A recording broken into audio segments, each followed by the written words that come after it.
My mother raised me to be a thankful person, and for the most part I am. I'm very good at being content. But contentedness is not happiness. I had an amazing circle of friends. I was singing opera, it was summertime. I was definitely content, but I wasn't happy. I missed Adam. I missed his crappy apartment and sleeping on a mat on his floor.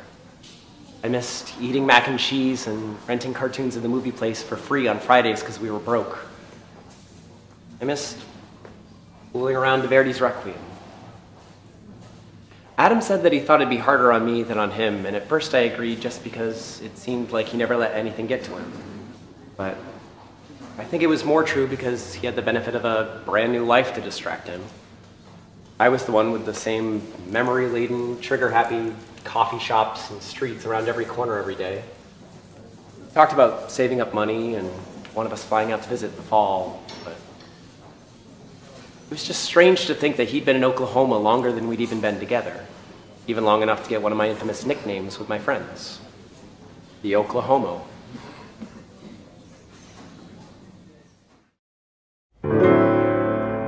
It's been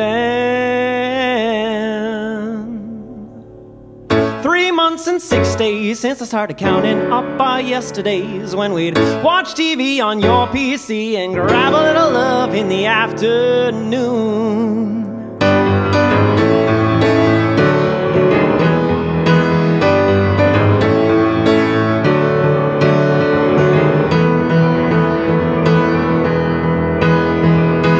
God knows it wasn't perfect. Lord knows you drove me wild,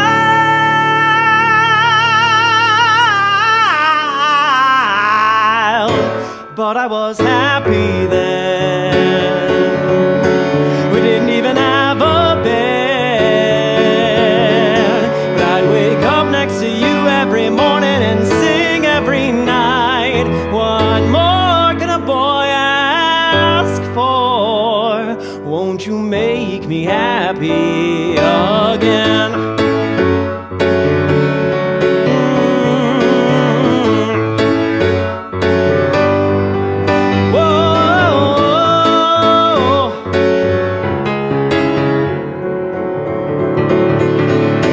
Bob da da da da da da da da day. Ba da da da da da da da da da day do day do day do day. Da da da da da da da da da da ba da da da da da ba. Da day leo be leo be da ba da ba ba ba no. But I was happy then. We didn't even have a bed, but I'd wake up next to you every morning and sing every night. What more could a boy ask for?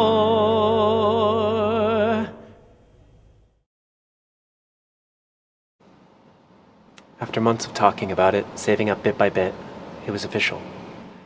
Adam was coming to visit in October. Meanwhile, the Question 1 debate was in full swing. The anti-same-sex marriage side was led by the National Organization for Marriage, or NOM for short, and the Catholic Church. They ended up hiring the same PR firm that pushed through Prop 8 in California. Collections were held at weekly services to raise money for the campaign.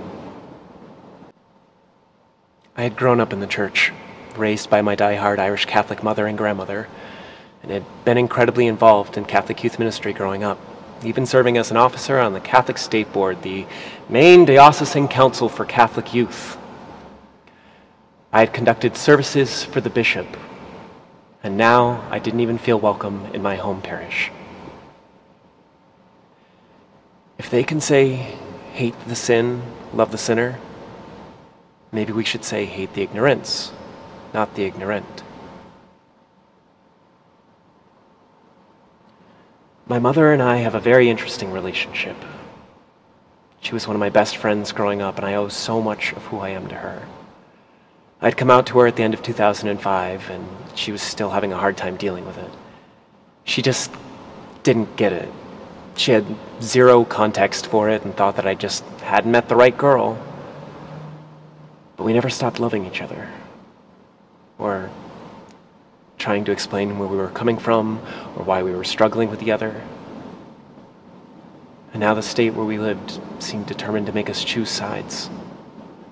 Guts and pulpits versus sons and songs. I was definitely outside of my comfort zone, knocking on doors, starting conversations, but I didn't know if anything I was doing was really worth it. If I couldn't even get my parents, who loved me, not to vote against me, did I really think that my voice was going to make a difference?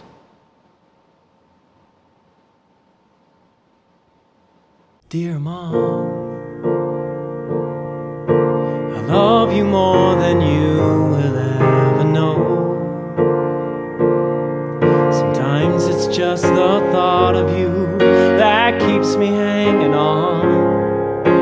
Back when I was 12, you rocked me in your arms and swore that life gets better. You don't know how right you were. While this may not be what you meant, I'm living proof it was heaven sent, 'cause I'm standing here today. And I know that faith for you is more than just a word.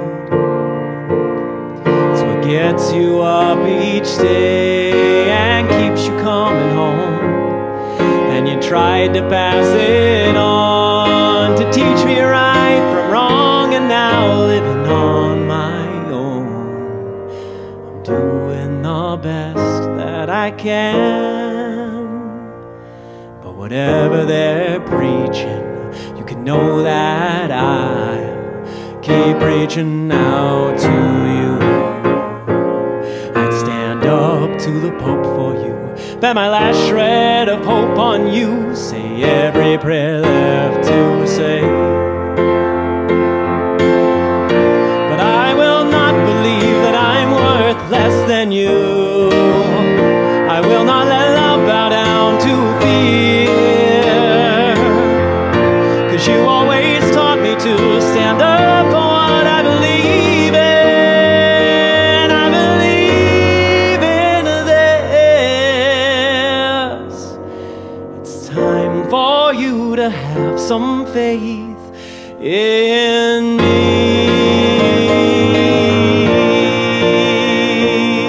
And I know that no one likes to read letters like this. They're just as hard to read as they are to write. I know you love to take the blame, to stay up every night and wonder what went wrong. But I'd rather you know what went right. I can blame you for loving me, for never giving up on me, for catching me when I fall, for teaching me to swim or sink, for being the first one to make me think that I deserve love at all. But I will not believe that I'm worth less than you. I will not let love bow down to fear,